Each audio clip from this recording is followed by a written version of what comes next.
पहनाइए, और सुबह नहीं समय मिल पाता है तो संध्या के समय अपने मंदिर में शाम का दिया बच्चों के हाथ से जलाइए, क्योंकि भगवान महादेव की कृपा से विद्या आती है और गणेश जी की कृपा से विद्या टिक जाती है। तो आप सबके मंदिर में गणेश जी का होना बहुत ज़्यादा जरूरी है, सबके मंदिर में महादेव का होना जरूरी है। सबके घर से एक लोटा जल भगवान सूर्य को प्रदानित हो। भगवान सूर्य को जल चढ़ाया जाता है, बुद्धि के देवता हैं, जल चढ़ाने के बाद उन्हें प्रणाम करें। और सूर्य साधारण नहीं है, हनुमान जी के भी गुरु जी हैं। आप मेरी इतनी बातें मानते हैं भी तो मान लीजिए, एक लोटा जल भर के बच्चों के हाथ में दे दिया करें और वो बच्चे फिर सूर्य भगवान को अर्घ दें, चाहे वो बेटी हो चाहे वो बेटा हो। माता अंजनी ऐसा ही तो करती थी। हनुमान जी को ऐसे काम में माता ने लगाया, ऊपर अंबर फट सकता है, धरती रसातल में जा सकती है, लेकिन हनुमान जी का नाम लुप्त नहीं हो सकता। यह माता अंजनी ने हनुमान को गढ़ दिया। बच्चे घर से ही तो बनते हैं और बच्चों के ऊपर ज़्यादा प्रभाव माँ का होता है, माँ का प्रभाव पड़ता है, चाहे माँ अच्छी हो चाहे बुरी हो। यदि रावण की माँ अच्छी होती तो रावण के लिए दिए जलाए जाते, उसका पुतला नहीं फूंका जाता, उसकी माँ बढ़िया नहीं थी। प्रहलाद दैत्य कुल में जन्म लिए हैं, प्रहलाद का बाप ठीक नहीं है, लेकिन प्रहलाद की माँ कयादु बहुत अच्छी है, इसलिए 12 भागवतों में नाम श्री प्रहलाद जी का आता है। माताओं को तो बहुत अच्छा होना चाहिए, बहुत बढ़िया होना चाहिए। बच्चों को इतना विनम्र बनाएं, उन्हें कहिए कि घर में कोई आवे बड़ों को वंदन करें, चरण वंदन करें, चरण स्पर्श करें। आज की कथा यहीं से आरंभ हो रही है। प्रणाम करने की कितनी बड़ी महिमा है। इतने बड़े हम कभी भी न बने कि हमें प्रणाम करने में लाज लगे, प्रणाम करने में शर्म लगे। आइए, सूत जी महाराज ने सौनकसियों को और देवर्षि सौनकसियों ने सूत जी महाराज को और देवर्षि नारद जी ने विधाता ब्रह्मा को यह प्रश्न किया कि हम उस मैना की कथा सुनना चाहते हैं जिसने पार्वती को जन्म दिया। ऐसा मैना का कौन सा यह पूर्व जीवन था, ऐसी कौन सी तपस्या साधना थी जिसकी वजह से मैना ने पार्वती जैसी बेटी को प्राप्त किया, क्योंकि अच्छी संतान बिना पुण्यों के प्राप्त नहीं होती। बच्चे उबड़ खाबड़ आ गए हैं तो आप किसी को दोष मत दीजिएगा, ये अपने ही पूर्व के पाप और पुण्य रहे हैं। हमारे पुण्य ही हमारे परिवार में सदस्य बन करके आते हैं, चाहे वो पति के रूप में, चाहे वो पत्नी के रूप में, चाहे पिताजी के रूप में, चाहे बेटे के रूप में, बिटिया के रूप में, किसी न किसी रूप में हमारे पाप और पुण्य ही हमारे सगे संबंधी बन करके आ जाते हैं। महाभारत में एक बार धृतराष्ट्र ने कृष्ण को पूछा, कहा केशव बात समझ में नहीं आती है, दुनिया मेरी बात मानती है लेकिन यह ढीठ दुर्योधन मेरी बात नहीं मानता। तो कृष्ण कहने लगे कि ये दुर्योधन तुम्हारे प्रारब्ध में किया गया कर्म है, जो तुमने अपराध किया तुम्हारे पाप ही दुर्योधन के रूप में पैदा हुआ है। तो धृतराष्ट्र ने पूछा कि मुझसे कौन सा पाप हो गया है? कहा बस यही तो है कि याद नहीं रहता व्यक्ति को, पुण्य याद रहते हैं, पाप याद रहता नहीं है। पूर्व में भी तुम एक बहुत बड़े राजा थे, महाभारत की कथा है। पूर्व में भी तुम एक बहुत बड़े राजा थे, एक ब्राह्मण अपने 100 हंस के बच्चे तुम्हारे पास लेके आया। वो प्रयाग माघ स्नान करने को जा रहा था और उसने कहा, राजा साहब थोड़ा माइक खोलिए, मैं स्नान के लिए प्रयाग जा रहा हूँ, 1 महीना मुझे वहाँ लगेगा, आप मेरे हंस के बच्चों को संभाल लेंगे क्या? तुमने कहा बिल्कुल। और वो ब्राह्मण चला गया। तुम्हें मांस खाने की आदत थी, तुम 100 हंस के बच्चों को भून भून करके खा गए। 1 महीने के बाद में वो ब्राह्मण आया और उसने आकर के पूछा, राजन मेरे हंस के बच्चे दे दीजिए। तुम झूठ बोले, तुमने कहा बीमारी फैली थी इसलिए, और वो हंस के बच्चे समाप्त हो गए हैं। राजन वही हंस के 100 बच्चे दुर्योधन आदि तुम्हारे 100 बेटे बन करके आए हैं तुमसे बदला लेने के लिए। अच्छी संतान है या घटिया संतान है, लड़ाकू पति है या लड़ाकू पत्नी है, ये क्या है? ये सब पूर्व का प्रारब्ध जुड़ा हुआ है। एक काशी महात्म्य में कथा थी है, चलो आज की बात मैं यहीं से आरंभ करता हूं। एक सदना नाम का कसाई हुआ। इसके खानदानी लोग मांस की दुकान करते हैं, मांस बेचते हैं। सदना के दरवाजे से एक दिन एक ब्राह्मण सामने से निकला। ये मैं प्रारब्ध से जुड़ी हुई एक घटना बता रहा हूं। तो एक ब्राह्मण ने उसके तराजू में सालग्राम भगवान के बटुलिया को देखा। ब्राह्मण ने कहा, स्वर नहीं मिल रहा है भाई साहब। तो उस ब्राह्मण ने कहा, अरे छी छी छी छी छी, ये कसाई और भगवान से मांस तोलता है। तो उस ब्राह्मण ने कहा, भाई सदना, ये पत्थर तू हमें दे दे, हमें इसकी जरूरत है। ये नहीं कहा कि ये सालिग्राम है, कहा इस पत्थर को तू हमें दे दे। सदना अपने पूर्वजों के अनुसार ऐसा व्यापार करता है, लेकिन इसकी विशेषता थी ये मांस खाता नहीं है। बेचता जरूर है लेकिन वो खाता नहीं है। उसकी बुद्धि बड़ी पाबंद थी। उसकी आंख में आंसू आ गए और सदना कहने लगा कि हे ब्राह्मण देव, मैं बड़ा भाग्यशाली हूं कि मेरे दरवाजे पर, मेरी दुकान पर कोई भला आदमी रुका तो सही है, नहीं तो आप जैसे महापुरुष मेरी दुकान के सामने रुकते ही कहाँ हैं। कोई बात नहीं, ये पत्थर तुम ले जाओ, हम इतना बड़ा पत्थर और छांट छूट के तैयार कर लेंगे। तो सालग्राम उठा करके सदना ने ब्राह्मण देव को दिए। ब्राह्मण देवता घर लेकर के आए और इसको पंचामृत से स्नान किया कराया, केसर का दूध पिलाया भगवान को। शाम हो गई और रात्रि को सोते समय ब्राह्मण देवता ने भगवान को अपने बगल में ही सुला लिया। सालग्राम की बटलिया अपने बगल में ही रख ली। जैसे ही आधी रात्रि हुई तो उस ब्राह्मण के बिस्तर पर स्वयं भगवान प्रकट हो गए। ब्राह्मण देवता ने देखा कि सत्य घटना है, कहानी किस्सा नहीं है, भविष्य पुराण की कथा है। मैं आपके बीच में काशी महात्म्य में इस बात को बता रहा हूं। तो ब्राह्मण देवता ने कहा कि भगवान आधी रात है और आप अभी तक सोए नहीं, और आपकी आंख में आंसू क्यों है? थोड़ा वॉल्यूम और बढ़ाना। आपकी आंख में आंसू क्यों है? तो भगवान बोले, हे ब्राह्मण देवता, मुझे नींद नहीं आ रही है, मुझे अपने भगत सदना की याद आ रही है और मुझे तुम वहां पहुंचा दो। तो ब्राह्मण ने कहा, आप कैसी बात आप कर रहे हैं? वो आपसे मांस तौल करके देता है लोगों को। तो भगवान बोले, जिस समय वह मुझे तराजू में रखता है तो ऐसा लगता है मुझे झूला झूला रहा है, और जिस समय वो ग्राहक से बात करता है तो ऐसा लगता है तो वह मेरी स्तुति गा रहा है। वो ऐसा व्यक्ति है जो कभी झूठ नहीं बोलता। और हे ब्राह्मण देवता, जो झूठ नहीं बोलते वो मुझे प्राणों से प्रिय लगते हैं। ये उसकी खासियत है, उसकी विशेषता है, और मैं उसके बिना रह नहीं पाऊंगा, और तुम मुझे उसके पास पहुंचा दो। आधी रात्रि कोई ब्राह्मण सालग्राम भगवान, पुण्य भगवान अपने पत्थर की शिला में सिमट गए। ब्राह्मण देवता आधी रात्रि को लेके सदना की कुंडी को खटखटा दिया और कहा, हे भाई सदना, दरवाजा खोल दो। सदना ने आधी रात्रि को दरवाजा खोला। कहा, गुरुजी आप कैसे हैं?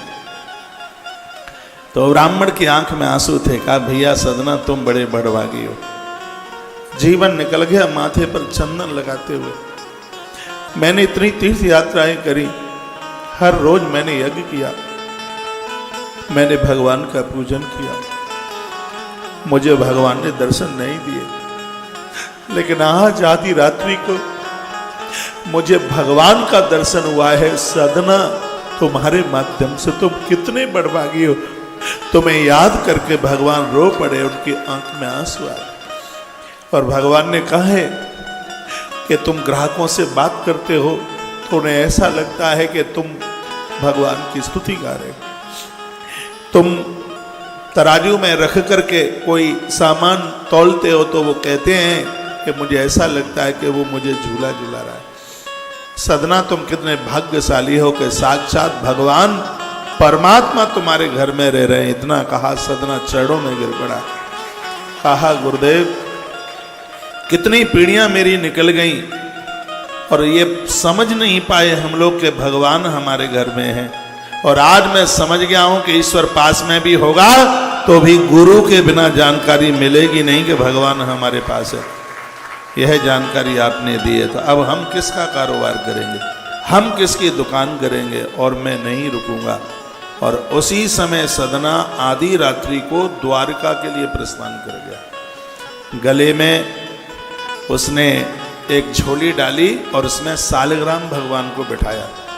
आधी रात्रि को निकल पड़ा, का अब नहीं रुकना है, अब तो भगवान के चरणों में द्वारका में ही अपना बचा खुचा जीवन निकालूंगा।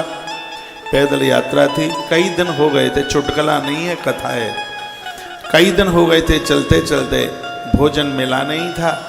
एक गांव से निकले, कोई बड़ा धार्मिक व्यक्ति दरवाजे पर खड़ा हुआ था। उसने सदना को देखा, कहा भैया ऐसा लगता है कि तुम थके हुए हो, रात हो गई है। पहले के समय में कोई अतिथि दरवाजे पर रुक जाता था तो लोगों को बड़ी खुशी होती थी, भारी प्रशंसा हो, बहुत प्रसन्नता होती थी। आसपास के गांव के लोग भी आ जाते थे, अरे उनके दरवाजे पर आगंतुक अतिथि रुका है। रात को 10-10 बजे तक आग जलाकर, हमारे गांवों में जहां उसको आग जला देते हैं, 4-6 लोग बैठते हैं, उसको आघाना बोलते।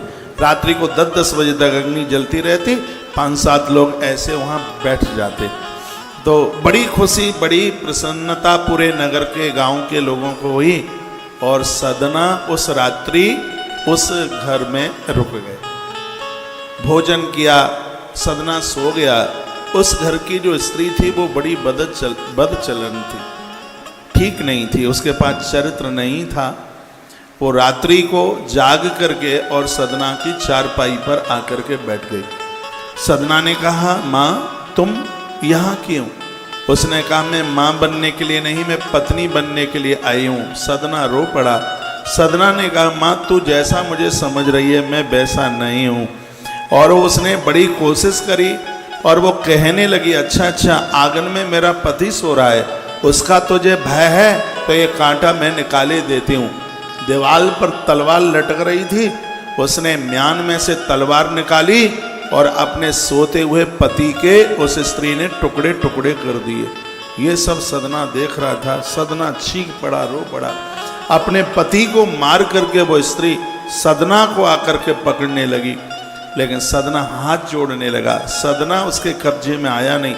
इतने में भोर होने वाला था, तब उसको लगा कि मेरा पति भी गया और मेरा काम भी नहीं बना। वो दरवाजे पर आके चिल्लाने लगी, हे गांव वाले हो, इस आदमी ने मेरे पति को खा लिया।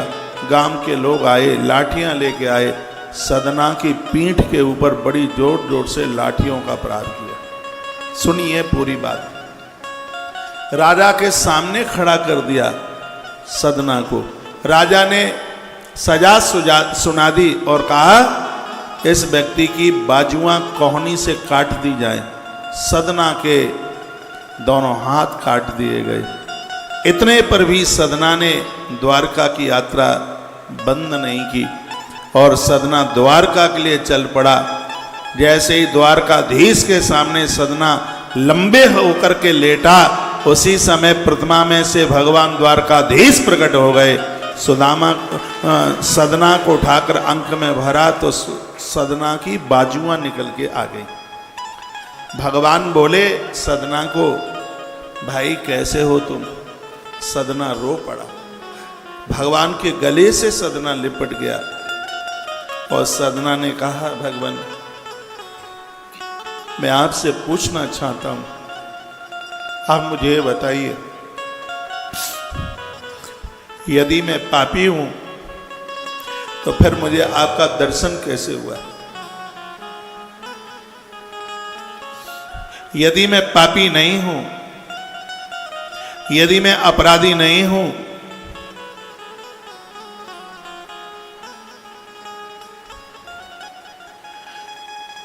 तो फिर मेरी बाजुआं क्यों काटी गई? मैं आपसे जवाब चाहता हूं, उस आंगन में सोने वाले उस बेचारे उस व्यक्ति ने उस स्त्री का क्या बिगाड़ा, जिसने सोते हुए उस आदमी के टुकड़े टुकड़े कर दिए? मैंने तो स्वप्न में कभी पर नारी का कभी चिंतन किया नहीं। मेरी ऐसी कौन सी गलती थी? मेरे साथ में इतना बड़ा न्याय हुआ और मेरी बाजुआं कोहनी से काट दी गई। मैं आपसे पूछना चाहता हूं प्रभु, आपको जवाब देना पड़ेगा। तो भगवान क्या बोले? भगवान कहने लगे, सदना बिना अपराध के तो पाँव में कांटा भी नहीं लगता, बाजुआ तो कटना बहुत बड़ी बात है। प्रभु बोले, सदना तुमने पूछा है कि उस आदमी ने क्या बिगाड़ा? तो सुनो सदना, पूर्व जन्म में तुम एक विद्वान ब्राह्मण थे, बहुत विद्वता थी तुम्हारे पास और तुम काशी में रहते थे। एक दिन की बात थी, एक कसाई गैया का पीछा करता हुआ जा रहा था, सामने से तुम आ रहे थे और उस कसाई ने तुमसे कहा कि ब्राह्मण देवता थोड़ा इस गैया को पकड़िए। तुमने अपने हाथों से उस गाय को पकड़ा। इतने में वो कसाई आया और कसाई ने तलवार निकाली और गैया की गर्दन काट दी। सदना, इसलिए वो गैया बनी आके स्त्री और वो कसाई बना उसका आके पति। उसने उसकी गर्दन उड़ाई तो उसने उसकी गर्दन उड़ाई। देर हो सकती है लेकिन प्रकृति में अंधेर नहीं हो सकती। तुमने कहा मेरी बाजुआं क्यों काट दी गई? तो तुमने अपने हाथों से अपराध किया, उस गैया को पकड़ा, इसलिए तुम्हें उस पाप का भुगतान भोगना पड़ा और तुम्हारी बाजुआं काट दी गई। तुमने पूछा तो मेरे दर्शन कैसे हो गए? तो सदना, तुम काशी में रहते थे और जिसको तीर्थ का वास मिलता है उसे ईश्वर का दर्शन हो ही जाता है। इतनी सी कथा हमने आपके बीच में रखी है, तो ये इस बात के लिए प्रतीकात्मक है। आपको अच्छा परिवार, माइक 3rd क्लास में,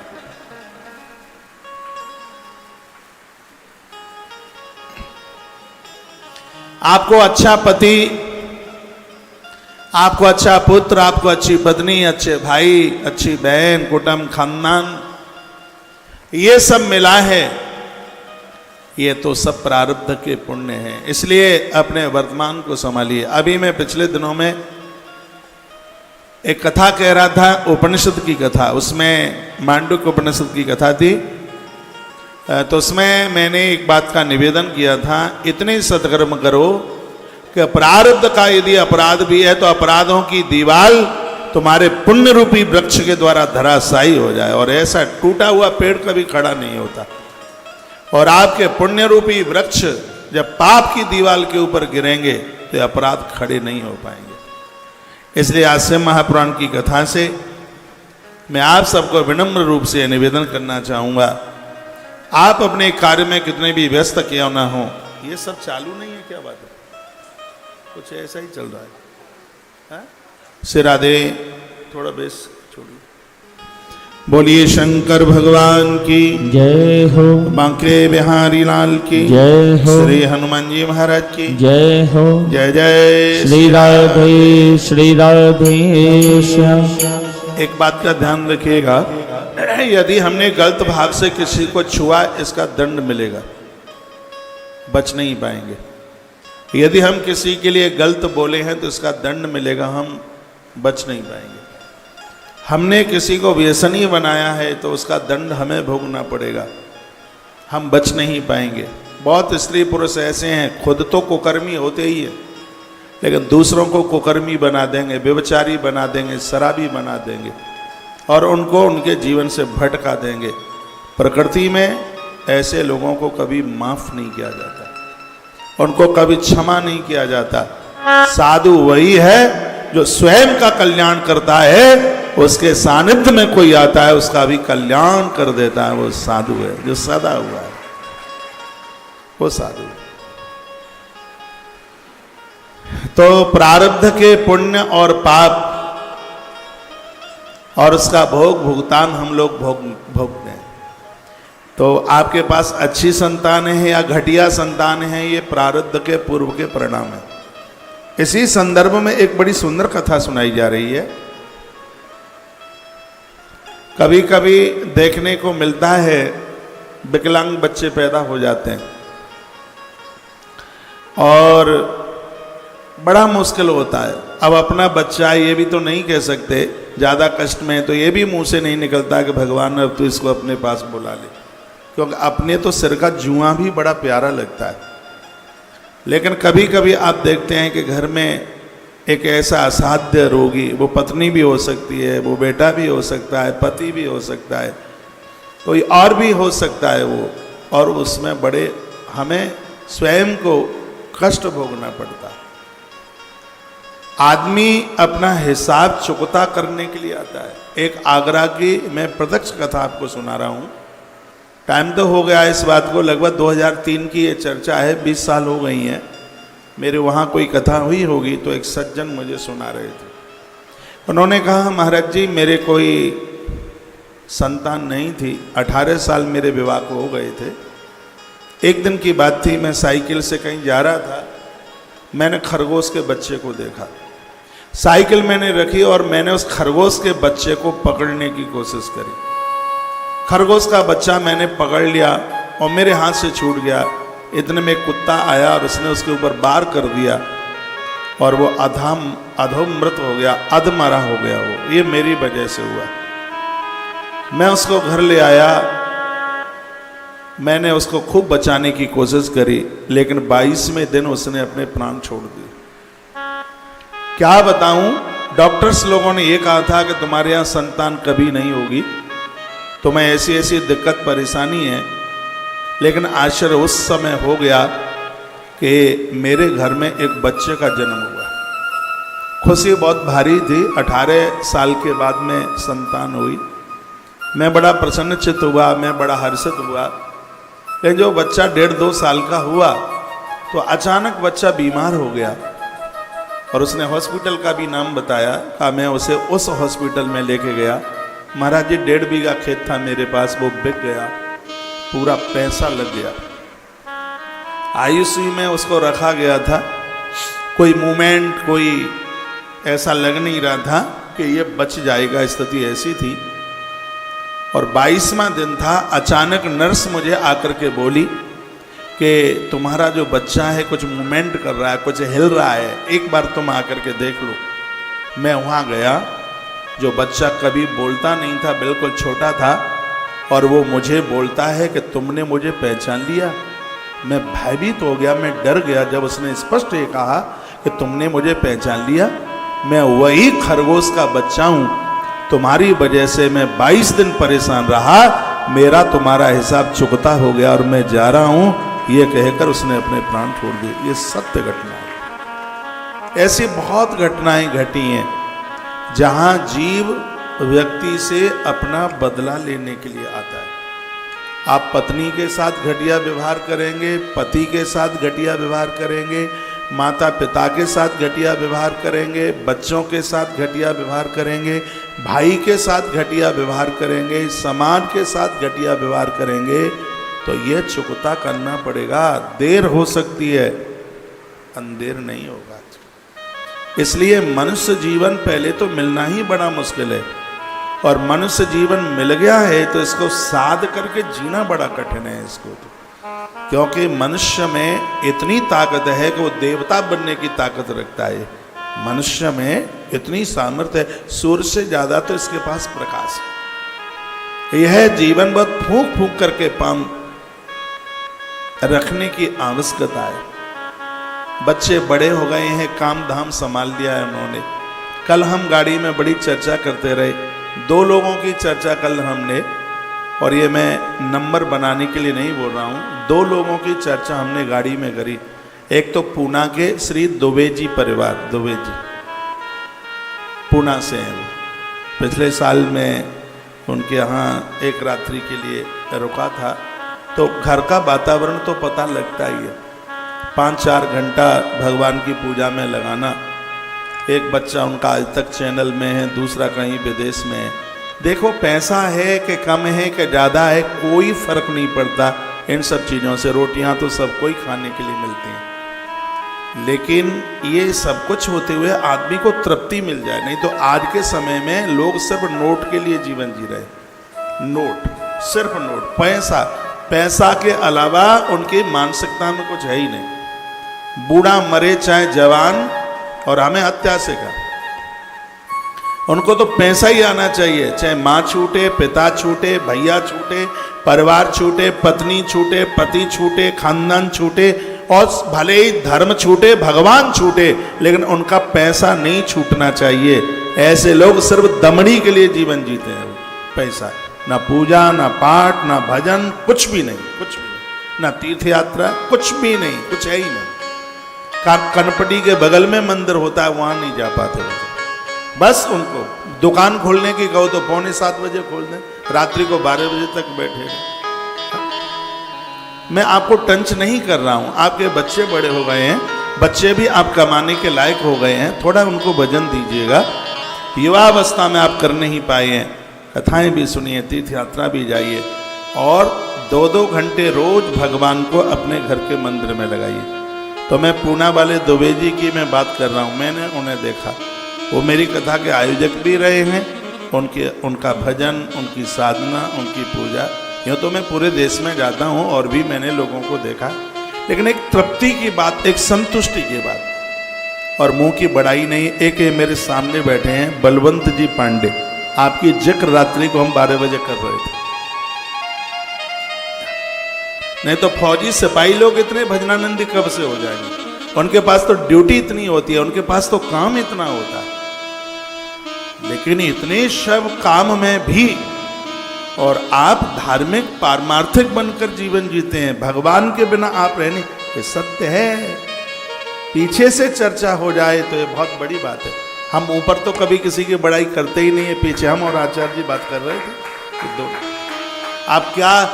आप क्या समझते हैं कि आप हमारी चर्चाएं पीछे करते हैं, याद करते रहते हैं, तो क्या हम आपको याद नहीं करते?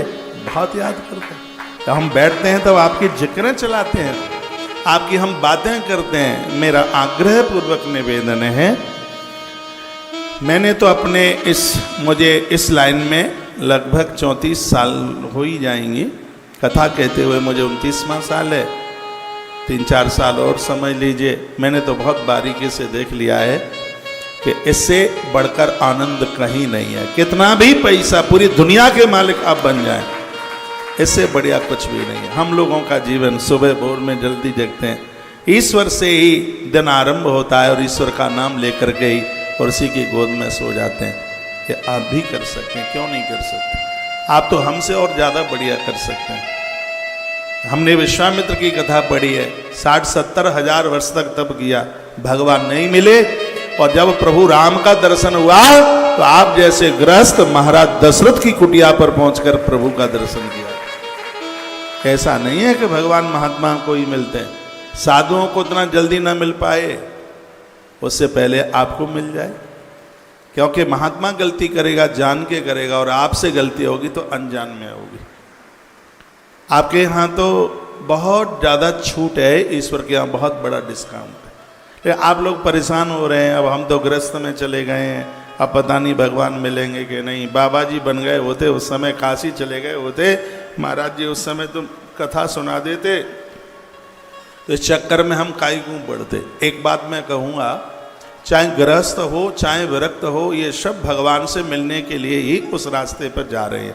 अंतर इतना है कि गृहस्थी जो लोग जा रहे हैं उनके रास्ते में जाम लगा हुआ है, और महात्मा, मेरी इस बात को आप समझ लेंगे, और महात्मा लोग जा रहे हैं वो बाईपास सड़क से निकल रहे हैं। लेकिन आप बाईपास सड़क से नहीं जा सकते, आपको बाजार में जाना पड़ेगा, क्योंकि बाजार से आपको कुछ खरीदना है, इसलिए आपको थोड़ा बाजार से सामान खरीदना होगा।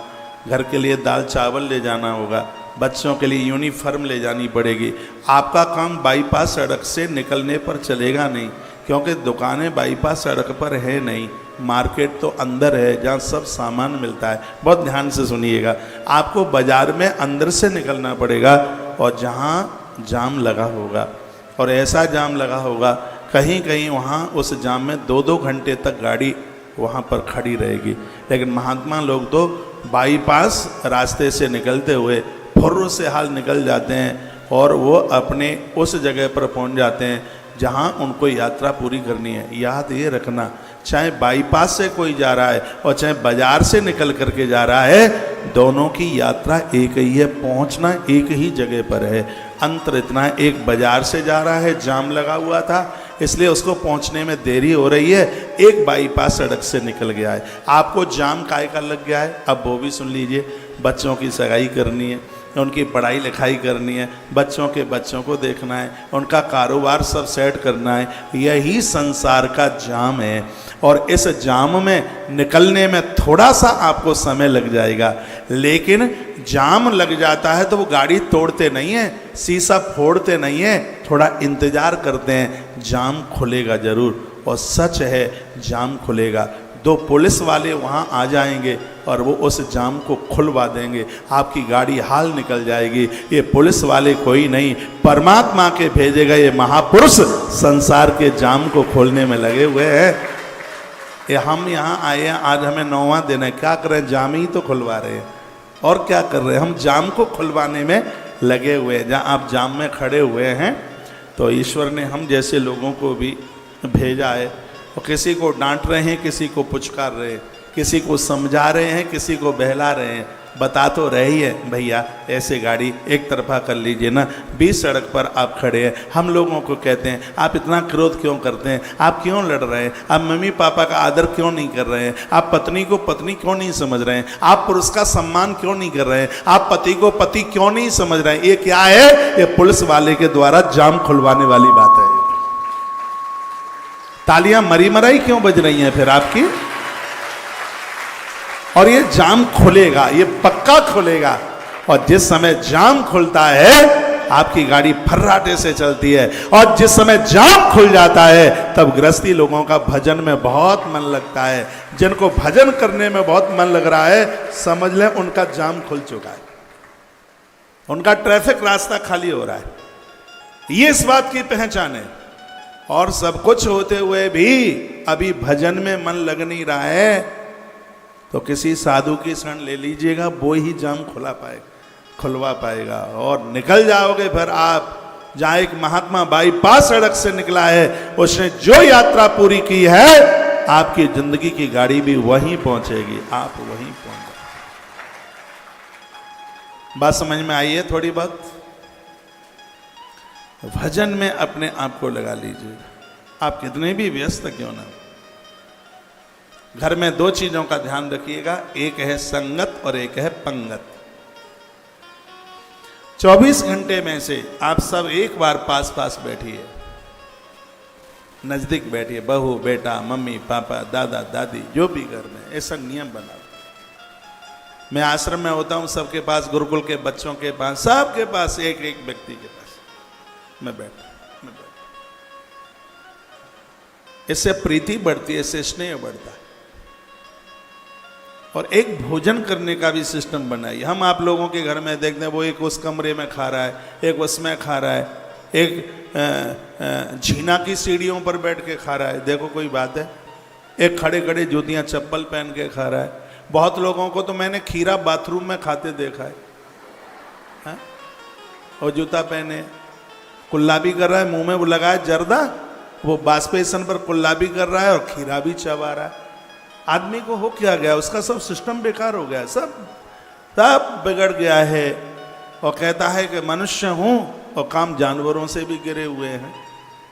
अपना संगत अपनी पंगत। थोड़ा पूजा में, आरती में, आपको पता है जो आरती में खड़ा होता है देवता उसे प्रणाम करते हैं, जो आरती में बैठा रहता है वो कुतरा बनता है, अगले जन्म में कुत्ता। कभी किसी मंदिर में आरती होती है तो वहाँ 10, 20, 50 कुत्ते मुंह ऊपर करके रोते रहते हैं। कभी भी आप देखना, मंदिर में जैसी आरती होगी तो उधर घंटा बज रहा होगा और कुत्ता ऊपर मुंह करके रो रहा होगा। वो क्यों रोता है? वो प्रायश्चित करता है, कहता है प्रभु पहले आपकी आरती हो रही थी, मैं खड़ा नहीं हुआ, प्रणाम ये मिला है कि मैं कुत्ता बन करके पैदा हुआ हूँ, मैं माफी मांगता हूँ, प्रायश्चित करता हूँ, मुझे माफ कर दीजिए, द्वारा से मुझे मनुष्य जीवन दे दीजिए। गली मोहल्ले में, मंदिरों में आरतियां होती रहती हैं, लोग खड़े नहीं होते हैं। हमारा आपका जो धर्म है ऐसा धर्म कोई हुआ नहीं है, ऐसा धर्म, हम तो वृक्षों को भी प्रणाम करने वाले लोग हैं। तो कथा ये जिक्र करती है, आपका बेटा झुकता नहीं है, विनम्र नहीं है, मठ मंदिर नहीं जाता है, ये दोष मेरा नहीं है, दोष आपका है। अब फिर काय के मम्मी पापा हैं? छोटे बच्चों को आप, छोटे छोटे बच्चे हैं, इनको कैसे कह दादा दादी चाची, अम्मा ये सब सिखा देते हो तो बच्चों को सीताराम राधे श्याम करना भी सिखाइए। एक ब्राह्मण हुए मंडन मिश्र, शंकराचार्य जी के सामने जिनका शास्त्रार्थ हुआ था, उनके यहाँ पर 2 तोते पले हुए थे, पिंजड़े में 2 तोते रहते थे। वो स्वस्ति वाचन बोलते थे, वो भद्र सूक्त बोलते थे। वेद में एक भद्र सूक्त है, आनो भद्रा, ये मंडन मिश्र के तोते बोलते थे। और ऐसा बताते हैं कि मंडन मिश्र के उन तोतों की आवाज सुनने के लिए, वेद के मंत्र सुनने के लिए स्वयं शंकराचार्य बनकर के उनके घर पर पधारे थे। आप अपने बच्चों को जो सिखा दोगे बच्चे वही सीख जाएंगे। ये प्रसंग मैं आगे के लिए लेके चल रहा हूं। पूछा गया मैना के पास में ऐसा कौन सा पुण्य था जिसकी वजह से उसके यहां स्वयं भगवती जगदम्बा पार्वती बन के आई। तो अच्छी संतान ये पुण्यों का परिणाम है। घटिया औलाद कोई न कोई पाप हुआ है। वेदाता ब्रह्मा नारद जी को सुना रहे हैं और कहते हैं कि एक दिन की बात थी, पितरों की 3 कन्याएं थी, मैना नामनी सुताम ज्येष्ठा मध्या धन्या कलावती। अध्याय नंबर 2 रुद्र संहिता पार्वती खंड, अध्याय नंबर 2 और श्लोक नंबर 7। मैना नामनी सुताम ज्येष्ठा मध्या धन्या कलावती अंत्या एता सुता सर्वा पितृणाम मानसोद्भवा। पितरों की 3 बेटियां थीं जिसका नाम है मैना, मेनका, और मध्य वाली थी जिसका नाम था धन्या, और तीसरे नंबर की थी जिसका नाम था कलावती। ये तीनों के तीनों एक बार श्वेत द्वीप में भगवान नारायण का दर्शन करने के लिए गए। झुकी नहीं, बस ऐसे लठ की तरह खड़ी रही। इतने पर वहां ऋषि आए, महात्मा आए, सनत कुमारों का आगमन हुआ। महात्माओं को प्रणाम करने से भैया पुण्य बढ़ते हैं, गुरुजनों को प्रणाम करने से पुण्य बढ़ते हैं, भाग्य, एक नए भाग्य का सृजन होता है। लेकिन इन्होंने तो साधुओं को भी प्रणाम नहीं किया, तो महात्मा तो इतने कुपित हो गए, शीघ्र ही श्राप दे दिया कि अब तुम देवलोक में, पितृलोक में रहने के लायक नहीं हो, जाइए तुम्हारा मृत्यु लोक में जन्म हो जाए, क्योंकि मृत्यु लोक तो कष्ट भोगने के लिए, तुम्हारा मृत्यु लोक में जन्म हो जावे, ये श्राप दे दिया। ये कथा तो प्रसंग में आपको आगे सुनाऊंगा ही, उससे पूर्व में मैं निवेदन कर दूं, इतने बड़े मत बनना कि झुकने में लाज लगे। बड़ों को वंदन करना, प्रणाम करने से एक नए भाग्य का सृजन होता है। गुरुजन मिले, माँ बाबूजी मिले, जिनसे तुमने शिक्षाएं प्राप्त की हैं वह मिलें, जो आपके पूज्य हैं, जो आपके वंदनीय हैं, प्रणाम करने को लायक हैं, उन्हें जरूर प्रणाम कीजिएगा। प्रणाम करने से हम इस दुनिया में, संसार में विजय प्राप्त कर लेते हैं। इसी संदर्भ में एक कथा महाभारत की आप सुन लीजिए। बात उस समय की है जिस समय युद्ध की तैयारियां हो गई थी। दोनों दल के लोग आमने सामने आकर के खड़े हो गए थे। धर्मराज युधिष्ठिर अपने रथ में थे, पार्थ के रथ में भगवान श्री कृष्ण बैठे हुए थे। कृष्ण ने चारों तरफ निगाह डाली, बाबा भीष्म दिखाई दिए, कुल गुरु कृपाचार्य और गुरु द्रोणाचार्य जैसा धनुर्धर हो। बड़ी अद्भुत बात थी। अश्वत्थामा भी खड़ा दिखाई दिया। कृष्ण ने मन में विचार किया कि ऐसे युद्ध को, इधर ध्यान दे लो, कोई बात नहीं, मोबाइल बाद में चला लेना। भगवान श्री कृष्ण ने मन में विचार किया कि ऐसे युद्ध को जीतना तो बड़ी मुश्किल की बात है। इतने में क्या हुआ सुनो। इतने में धर्मराज युधिष्ठिर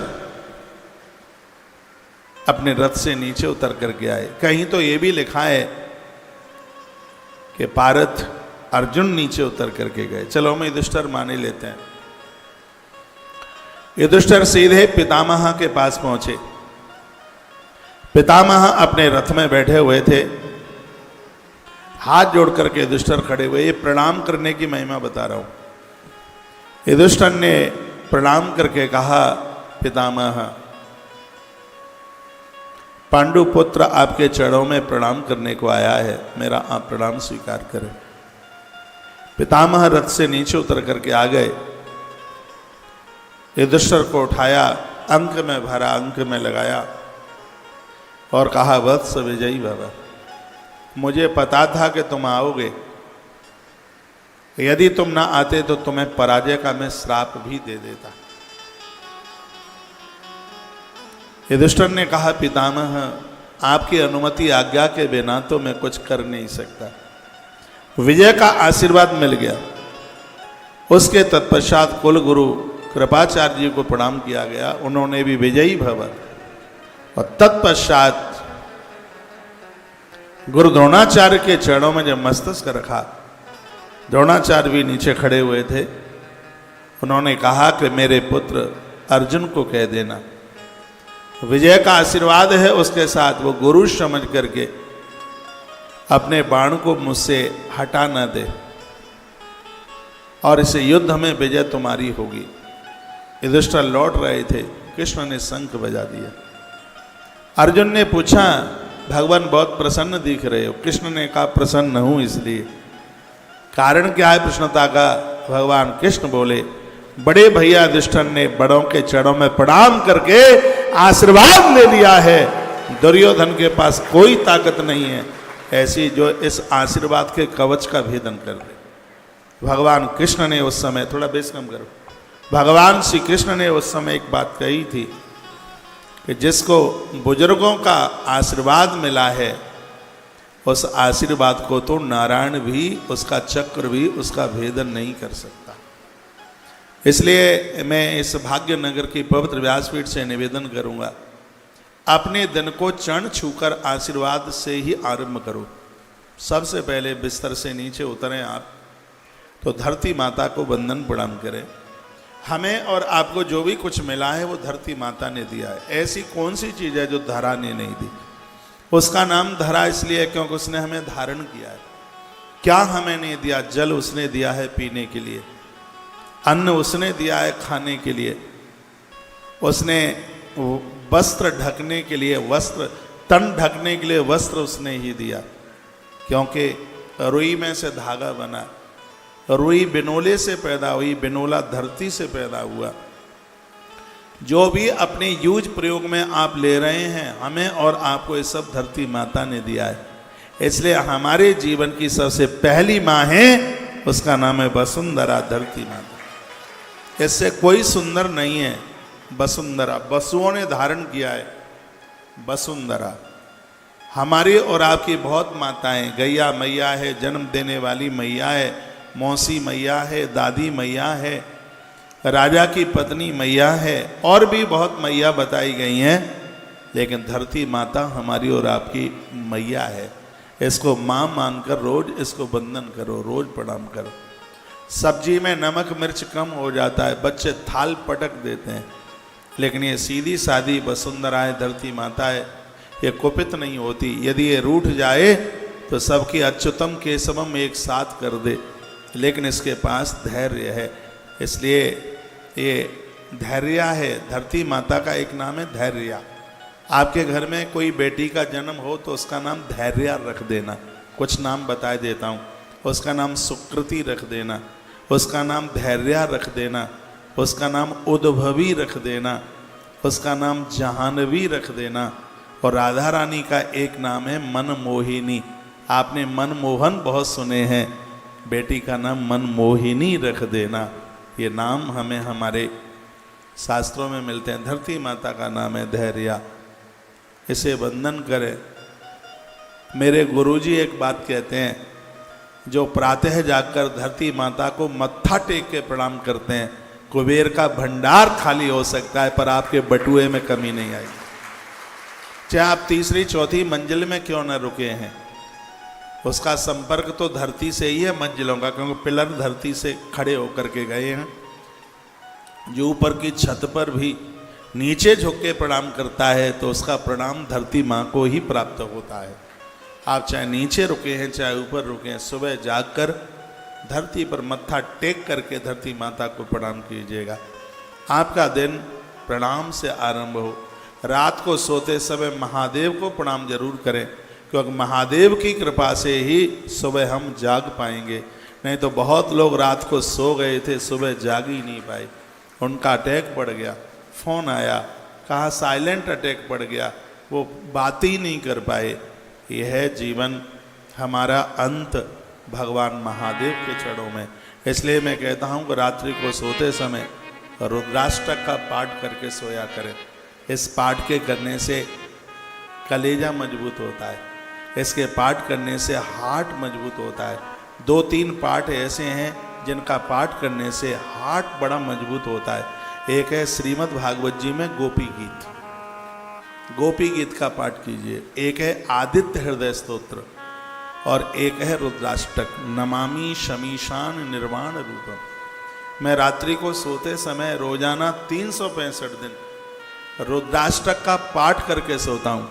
रात्रि को रुद्राष्टक का पाठ करता हूँ, सुबह जागता हूँ तो गोपी गीत का पाठ करता हूँ। भगवान की कृपा से मेरा हार्ट आज भी 19-20 साल के छोकरे की तरह, हार्ट बड़ा मजबूत है, श्वास फूलती नहीं है। अभी मैं वैष्णो देवी में कथा कर रहा था, आपने टीवी पर सुना होगा। हवाई जहाज में बैठ के, हेलीकॉप्टर में बैठ के नहीं, पौड़ी पौड़ी चढ़ता जा, जय माता दी रटता जा। सबसे पहले ऊपर चढ़ करके पहुंच गए ऊपर। तो इन सब चीजों का बड़ा असर होता है। जब आप ओम ओम शब्द का उच्चारण करते हैं, यदि आप 900 बार ओम शब्द का उच्चारण करते हैं तो हर महीने में आपका 2.5 से 3 किलो वजन कम हो जाएगा। ये ओम का इतना बड़ा प्रभाव है। ये चमड़ी को, फालतू चमड़ी को गला देगा। ये तो ओम में इतना विस्फोट है इसमें इतनी सकारात्मक ऊर्जा भरी हुई है। 9 माला रोज कर लें आप तो 900 बार ओम ओम हो जाएगा। गुरु मंत्र से बड़ा कोई मंत्र नहीं होता। और आपके गुरुजनों ने जो आपको मंत्र दिया है उसके ऊपर श्रद्धा रख करके पूरी, और उसका नित्य जप कीजिएगा, रोज कीजिए। जितना ज़्यादा से कम 1 माला तो करें ही, ज़्यादा से ज़्यादा उनसे जितना बने वो उतना करें, लेकिन करें जरूर। इससे मेमोरी तो बढ़ती ही है, इससे अंदर की नकारात्मक सोच है वो बिल्कुल समाप्त हो जाती है। लोगों का स्वभाव बर्फ की तरह ठंडा हो जाता है, मुस्कुराते हुए नजर आते हैं। जितना आपका जप ज्यादा बढ़ेगा उतने ही आप सहज बन जाएंगे, उतने ही आप विनम्र बन जाएंगे, आपके चेहरे पर मुस्कुराहट आएगी। और वैसे भी कहते हैं जब तक जीवन में नहीं है गुरु तब तक जिंदगी नहीं है शुरू। एक कथा मैं आपको बता रहा हूँ। एक बार देवर्षि नारद जी क्षीर सागर में नारायण के यहाँ पहुंचे। गुरु का कितना महत्व है। तो भगवान ने आरती उतारी। नारद जी आए, ब्रह्मा जी के बेटे आए तो उन्होंने आरती उतारी और लक्ष्मी मैया को कहा नारद जी आए, इनके लिए भोजन बनाओ। तो लक्ष्मी मैया ने रसोई बनाई, भोजन बनाया और आसन बिछाया और उनको बिठा करके जिमाया। नारद जी का जब भोजन हो गया, सिराधे, नारद जी का जब भोजन हो गया तो नारद जी विदाई मांग करके जाने लगे। थोड़ा ही निकले सामने गेट के बराबर, इतना ही गए होंगे तो भगवान नारायण ने लक्ष्मी को कहा सुनो, जिस जगह पर नारद जी बैठे ना वो जगह अपवित्र हो गई है, गैया के गोबर से इसको लीप करके शुद्ध करो। ये भगवान बोले। तो ये आवाज नारद जी ने सुन ली, क्योंकि नारद जी अभी ज्यादा दूर तक पहुंचे नहीं थे। 12 पुराण की कथा है। देखो इतने ग्रंथ पढ़ करके बहुत आनंद आ गया है, ऐसा लग रहा है कि जीवन फूल की तरह खिल गया है। तो नारद जी उसी समय लौट करके आ गए। देवर्षि नारद जी ने कहा भगवान बात समझ में नहीं आई, यदि मैं अपवित्र हूं तो आपने मेरी आरती क्यों उतारी? यदि अपवित्र नहीं हूं तो आप लक्ष्मी जी को बोल रहे हैं कि जगह अपवित्र हो गई है, गैया के गोबर से लीप होगे तब ये पवित्र होगी। ये बात समझ में नहीं आई है, ऐसा क्यों है? तो भगवान ने कहा नारद जी तुम भजन कीर्तन करते हो, ब्रह्मा जी के पुत्र हो, तो आरती तो तुम्हारी उतारी ही जाएगी। और दरवाजे पर जो अतिथि आता है तो उसका तो आदर मान सम्मान तो होता ही है। तुमने पूछा तो जगह अपवित्र, तो नारद जी बुरा मत मानना, तुम निगुड़ी हो, तुम्हारा कोई गुरु नहीं है, और निगुड़ी के पांव जिस जगह पड़ते हैं वो स्थान अपवित्र हो जाता है। ये भगवान के शब्द थे, ये परमात्मा के यह शब्द थे। मैं आप सबको कहना चाहूँगा, गुरुजनों के साथ विवाद नहीं, गुरुजनों के साथ संवाद होना चाहिए। संतों से जुड़ने में आज तक कभी किसी को घाटा नहीं हुआ। और बात छोड़िए, परमात्मा भी धरती पर आया तो उसको गुरु की जरूरत पड़ गई। इसलिए भगवान प्रभु श्री कृष्ण, गुरुदेव सांदीपन, उपमन्यु, गर्गाचार्य जी, ऐसे कितने महापुरुष हैं जो भगवान श्री कृष्ण के जीवन में चल कर के आए। प्रभु राम जी के जीवन में कितने महात्मा आए हैं। महात्मा वामदेव, जिन्हें प्रभु राम बहुत मानते थे, महात्मा वामदेव जिन्हें राम बहुत मानते हैं। गुरुदेव वशिष्ठ तो उनके कुलगुरु हैं ही। गुरुदेव श्री विश्वामित्र जी, दंडकारण्य में जो भगवान प्रभु राम जी की 14 वर्ष की जो लीलाएं घटी हैं, राम ने क्या किया, राम को क्या करना था, क्या नहीं करना था, ये गुरुदेव भगवान, उनके गुरुजी विश्वामित्र जी का आदेश था। अब मैं यहाँ राम कथा नहीं सुना रहा हूँ, ये पूरे वनवास की जो भूमिका थी वो श्री विश्वामित्र जी ने ही बनाई थी। विश्वामित्र जी ने ही कहा था कि अपनी माँ कैकेयी से ये मांग लेना। कैकेयी ने वही मांगा जो राम ने पहले अपनी माँ कैकेयी से मांग रहा। अब बड़ी बात, लंबी कथाएं, उतना समय होता नहीं है, तो ये इतनी सी बातें मैं आपके बीच में रख रहा हूँ। वो ये है कि जीवन में महापुरुष जीवन में होते हैं, साधुत हुई न कार्य हानि। महापुरुषों के संग जुड़ करके आज तक कभी किसी को घाटा नहीं हुआ, आज तक कभी किसी को नुकसान नहीं हुआ। एक बार जयकारा लगाइए, बोले कृष्ण कन्हैया लाल की हो। हमें इतने विनम्र बने कि हमें प्रणाम करने में, वंदन करने में लाज न लगे। मैं बहुत बहुत धन्यवाद बेगम बाजार का करना चाहूँगा। कल भगवान शंकर की बारात निकली, ऐसा कोई दुकानदार नहीं था, कोई ऐसा व्यापारी नहीं था जिसने खड़े होकर भगवान की बग्गी को प्रणाम न किया हो। संस्कार। हमने भी कोई ऐसी दुकान नहीं छोड़ी जिसमें बग्गी से फेंक करके प्रसाद अंदर तक न भेज दिया। भगवान को प्रार्थना करी, जैसे प्रसाद की वर्षा हो रही है इनकी दुकानों में, भगवान संपत्ति और सन्मति की भी ऐसे ही वर्षा कर। अब की बार आए हैं तो हजारों की संख्या में आप बैठे हैं, द्वारा से जब लौटे तो पंडाल में लाख की संख्या में आप बैठे होंगे। आऊंगा एक बार, क्योंकि अभी मन भरा नहीं है इसलिए, और अगली बार आऊंगा भागवत ग्रंथ लेकर के। श्रीमद् भागवत जी, शिव पुराण तो आप सुन ही रहे हैं, और टाइम लगेगा 5 साल, 5 वर्ष। 5 से पहले तो कोई सवाल ही नहीं उठता है, 5 से ज़्यादा ही लग सकता है। यूँ तो मेरा रामनाथ रामेश्वरम जाने का रास्ता मैंने इधर से ही बना लिया है। जब भी मैं रामेश्वरम के लिए निकलूँगा तो एक रात्रि होल्ड जरूर भाग्यनगर में होगा। यूँ तो ऐसे समय मिलता नहीं है, कभी ऐसे ही कभी कोई बहाना मिल जाएगा। नगर अच्छा है, नगर तो अच्छा है, लेकिन यहाँ के बासी बहुत अच्छे हैं, यहाँ रहने वाले लोग बहुत अच्छे हैं। रात्रि को रोज आपके घरों में जाता हूँ, मन तो सबका ही होता है हमारे यहाँ भी आ जाएं। अब आचार्य जी ने जैसे लिस्ट बना दी, आपसे जैसे उनको संपर्क हुआ, तो आपका मन होता है कि हम आपके घर आ जाएं, और मेरा भी मन होता है कि मैं आपके घर चला जाऊं। तो द्वारा से आना होगा, और इस प्रकार से कथा अब के बार रखेंगे कि रात्रि को 3 घंटा नगर घूमने के लिए समय मिलता रहे, उस तरीके से। तालियां बजाना मत, क्योंकि आज आपने मेहंदी लगाई है हाथ में। तीनों बेटियां खड़ी थी, उन्होंने प्रणाम नहीं किया तो साधु कुपित हो गए, और महात्माओं ने उन्हें श्राप दे दिया कि जाइए कि धरती पर तुम मनुष्य स्त्री बन जाओ। तो मैं पितरों की कन्या बनने का तुम्हें घमंड आ गया है। अच्छी माँ हो तो बेटी को विनम्र बना दो, यदि बेटी सरल सहज विनम्र नहीं बनी तो पहली गालियां आपको ही मिलेंगी। उसके ससुराल के लोग कहेंगे तेरी मैयों ने तुझे यही सिखाया है क्या।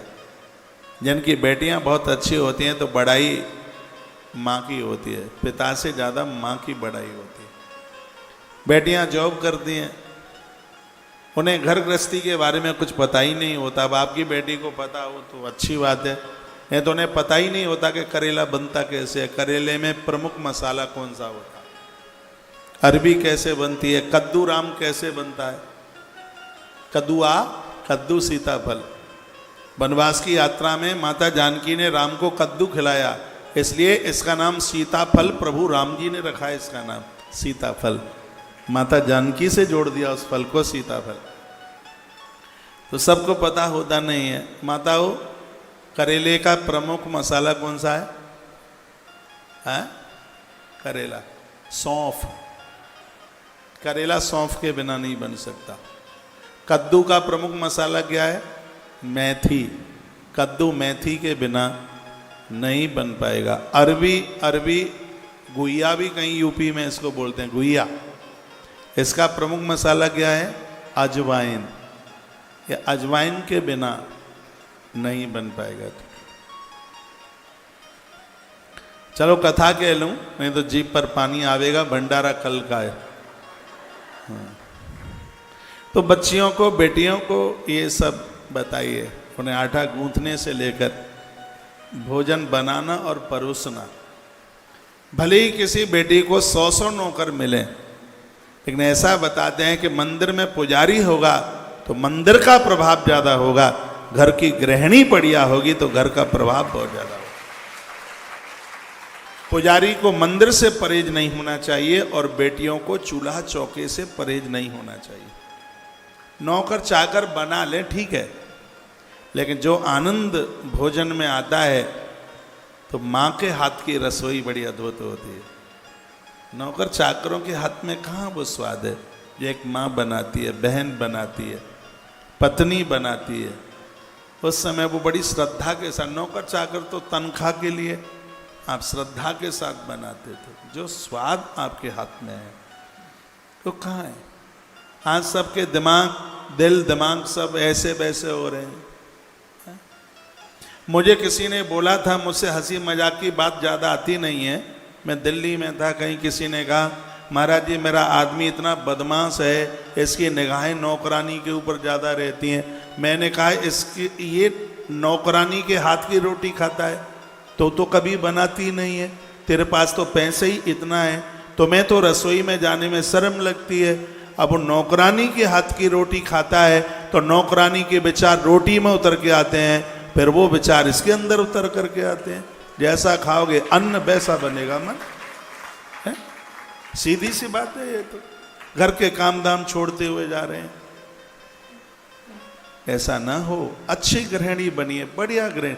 भले ही आपके पास 50 नौकर हैं, घर के 2 काम स्वयं संभालिए। एक है चूल्हा और एक है मंदिर।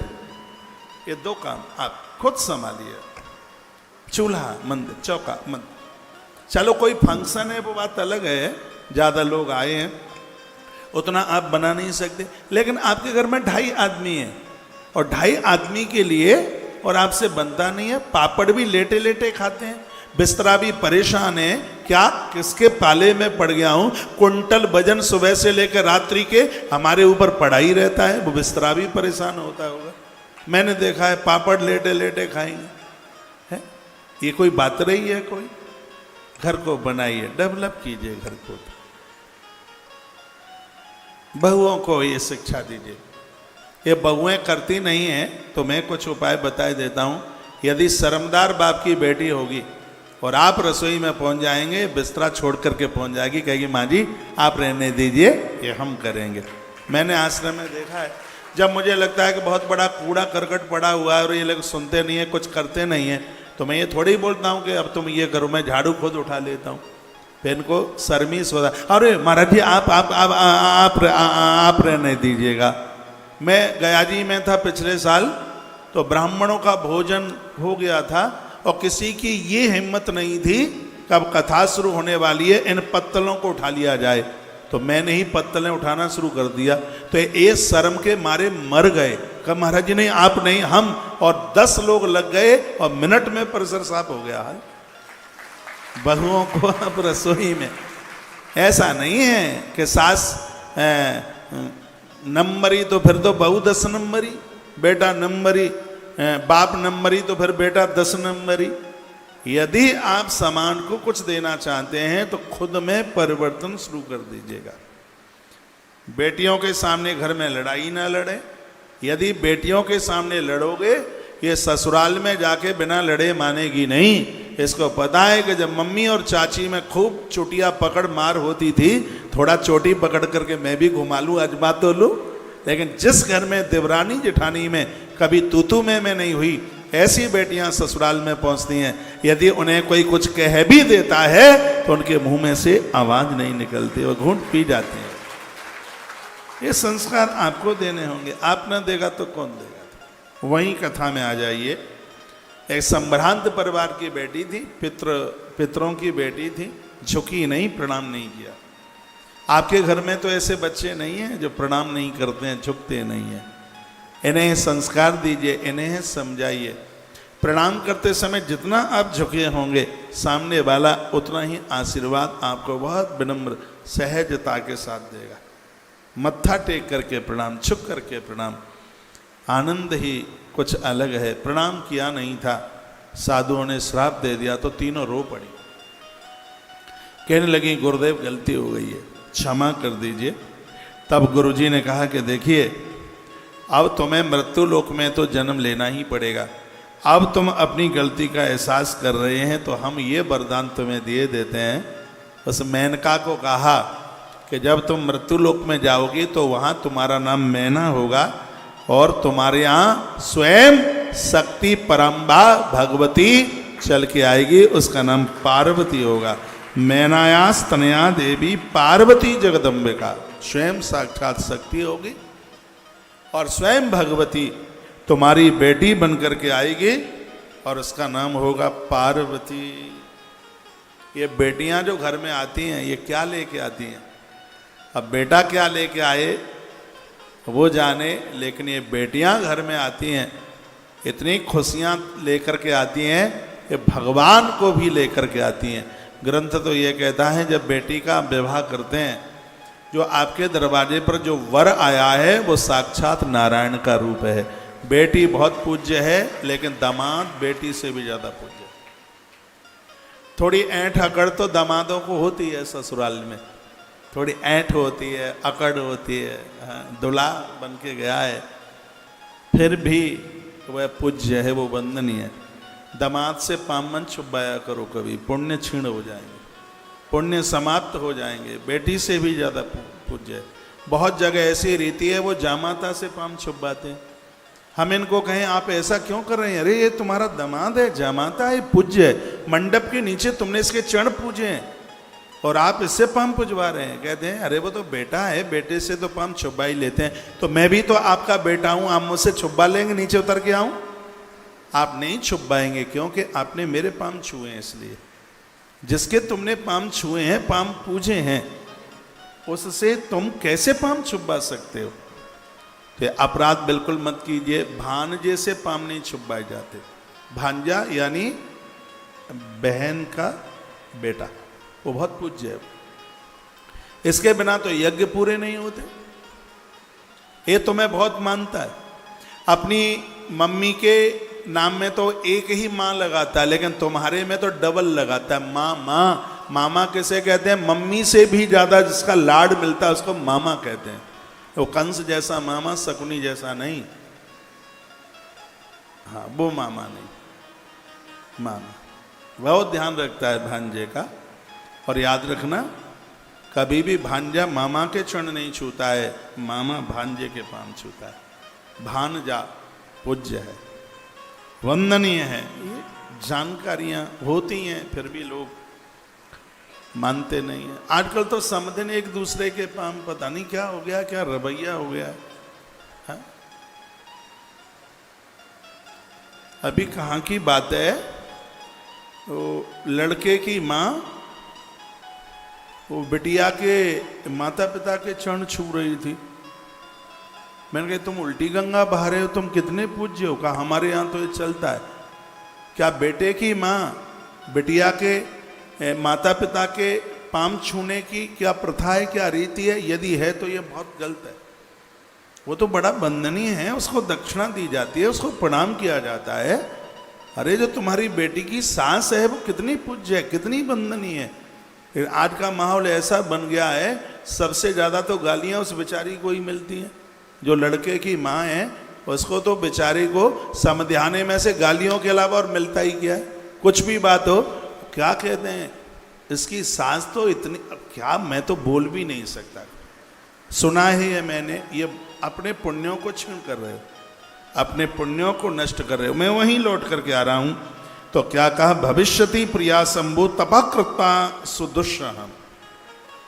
कहा इस बेटी का इतना तप होगा कि उसके प्रभाव से स्वयं भगवान महादेव तुम्हारी देहली पर चल करके आए, भगवान शंकर तुम्हारे जामाता बनेंगे, दामाद बनेंगे। ये हमारा आशीर्वाद है तुम्हारे लिए। और दूसरी जो मजोली थी जिसका नाम था धन्या, धन्या ने कहा जी जी तो बड़े फायदे में रही, हम तो घाटे में, गुरुजी क्या हमें कुछ नहीं मिलेगा? तो गुरुजी ने कहा कि धन्या सुता स्मृता सीता, तुम्हारे घर भी साक्षात शक्ति चल करके आएगी। तुम राजा जनक की पत्नी बनोगे, यहां तुम्हारा नाम है धन्या और वहां पर तुम्हारा नाम होगा सुनैना, सुनैना नाम होगा। और स्वयं माता भगवती लक्ष्मी तुम्हारे यहां बेटी बन के आएगी और नाम होगा सीता, सीता नाम। और इतना पुण्य मिलेगा, वो बेटी इतनी बड़भागिनी होगी कि उसको परमात्मा राम की पत्नी बनने का सौभाग्य प्राप्त होगा। लौकिकाचार माश्रता रामेण विहरस्यति, स्वयं परमात्मा राम तुम्हारे जामाता बनकर तुम्हारे दरवाजे पर चल के आए। मेरे सामने से पुराण रखा है और ये कथा उसी में से मैं आपको गा रहा हूँ। प्रमाणित कथा है ये सब। कह दिया कि प्रभु राम तुम्हारे जामाता बन के आएंगे। अब जो सबसे छोटी थी जिसका नाम था कलावती, कुछ दीदियां सो रही हैं, पता नहीं ढोकले खा के आई हैं क्या, जगाइए उन्हें, जगाओ जगा जगा जगा जगा, हाँ सोइए मत। तीसरी है जिसका नाम है कलावती, इसको भी वरदान में दे दिया गया और कह दिया कि तुम मृत्यु लोक में जाकर के ब्रसवान की पत्नी बनोगे और तुम्हारा नाम होगा कीर्ति, तुम्हारा नाम होगा कीर्ति। स्वयं भगवती राधा रानी तुम्हारी बेटी बन करके आएगी। कलावती सुता राधा साक्षात गोलोकवासिनी, साक्षात गोलोक से उतर करके आएगी। कलावती सुता राधा साक्षात गोलोकवासिनी, साक्षात गोलोक से उतर करके आएगी और उसका नाम होगा राधा। गुप्त स्नेहा निबद्धांश कृष्ण पत्नी भविष्यति। विधाता ब्रह्मा ने राधा कृष्ण का विवाह कराया है, लेकिन वो व्यासपीठ से सबके बीच में ये कहने के लिए आज्ञा नहीं दी है शास्त्र ने, इसलिए वक्ता लोग इस कथा को बिल्कुल बोलते नहीं हैं। भगवान श्री कृष्ण की आह्लादनी शक्ति है भगवती राधा रानी, और धरती के वह लोग बड़े बड़भाग्य भाग्यशाली हैं जिनकी पूजा में माँ मेरी राधा का नाम है। राधा, राधे राधे जपो चले आएंगे बिहारी। भगवती राधा रानी आह्लादनी शक्ति है, देवी शक्ति है। सबसे ज़्यादा ब्रह्म वैवर्त पुराण में भगवती राधा रानी की कथा का वर्णन किया गया है। उनके प्रति श्रद्धा रखिए। और ये कहा कि दरवाजे पर स्वयं कृष्ण चल करके तुम्हारी देहली पर स्वयं परमात्मा द्वारका द्वापर में स्वयं कृष्ण चल करके आएंगे। भगवान कृष्ण की कृपा जिनके ऊपर हो जाए उनके जीवन में किस चीज़ की कमी रह सकती है। कल मैं किनके घर में था इतना तो मुझे ध्यान नहीं है, मुझे कहा गया कि महाराज जी बताइए मंदिर कैसा है। मैंने कहा मंदिर बहुत बढ़िया है, लेकिन इसमें गोपाल जी के बिना अधूरा सा लग रहा है, इसमें कृष्ण और बिठाइए। मंदिर में कृष्ण को बिठाने से मंदिर भरा भरा सा लगता है, जैसे घर में बेटियों के होने से घर भरा भरा लगता है, मंदिर में कन्हैया के होने से, कृष्ण के होने से तो भरा भरा लगता है। भगवान श्री कृष्ण की कृपा द्वापर में बहुत बरस रही थी, आज कलयुग में भी बरस रही है, और कृष्ण ही खाटू नरेश के रूप में कृपा का साबुन बरसा रहे हैं।